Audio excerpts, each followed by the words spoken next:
Cambridge, Joseph Stiglitz, Roger Farmer and I are now and have long been in agreement on what are probably the most important points. The new Keynesian paradigm that sees business cycles as arising from temporary rigidities in wages and prices is insufficient to account for events like the Great Depression and the Great Recession. Too little was done in the aftermath of the financial crisis a decade ago to stimulate aggregate demand. A more equal income distribution operates to increase aggregate demand. Substantially stronger financial regulation than was in place before 2008 needs to be adopted to minimize the risks of future crises. I continue to have disagreements with Stiglitz on the record of policy advice, and with both Stiglitz and Farmer on some points of theory regarding secular stagnation. Starting with the policy record, Stiglitz is right to assert that economists should not be expected to agree on issues of political feasibility.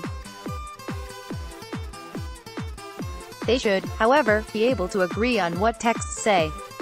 The New York Times commentary that Stiglitz proudly cites calls for a stimulus of at least $600 billion to $1 trillion over 2 years. The Obama administration called for unreceived stimulus totaling some $800 billion, a figure well within Stiglitz's range, despite being politically constrained by the necessity of congressional approval. So I am not sure what he is claiming.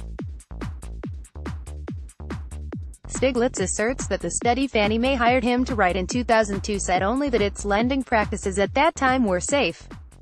That is not how I read it. It speaks to 10-year default probabilities of less than 1 in 500,000, notes that even if the analysis is off by an order of magnitude, any risks to government are very modest, and appeals to the regulatory system in place at the time to minimize that their model missed risks. He makes arguments against the Congressional Budget Office, the Department of the Treasury and the Federal Reserve, all of which had suggested, based on the same information available to Stiglitz when he wrote his paper, that implicit guarantees to Fannie Mae were potentially costly. I am not sure what point Joe is making with respect to derivatives. I was clear in my article to which he is responding that I wish we had not supported the 2000 legislation. But I also noted that there is no reason to think that, in the absence of the legislation, the Commodity Futures Trading Commission under the Bush administration would have asserted sweeping new authority over derivatives and pointed to the legal certainty problem that career lawyers thought was important to address. What about secular stagnation theory? Stiglitz and I agree that Alvin Hansen's prediction was not borne out after World War II because of a combination of expansionary policy and structural changes in the economy. This was my point 5 years ago in renewing the idea of secular stagnation, to suggest that the economy as it was in 2013 required some combination of fiscal expansion and structural change to sustain full employment. My discussions of secular stagnation have all emphasized a variety of structural factors, including inequality, high profit shares, changes in relative prices and global saving patterns.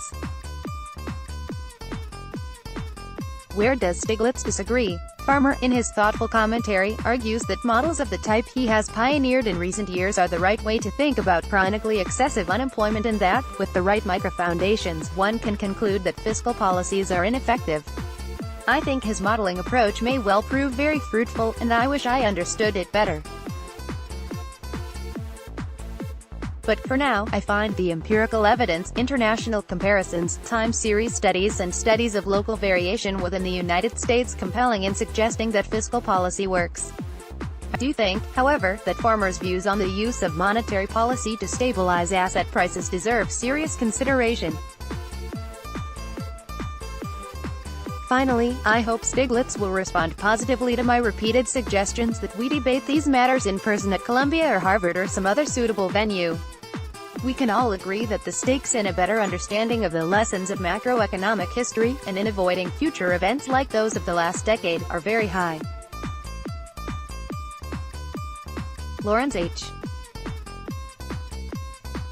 Summers was U.S. Secretary of the Treasury, 1999 to 2001, Director of the U.S. National Economic Council, 2009-2010, and President of Harvard University, 2001 to 2006, where he is currently University Professor.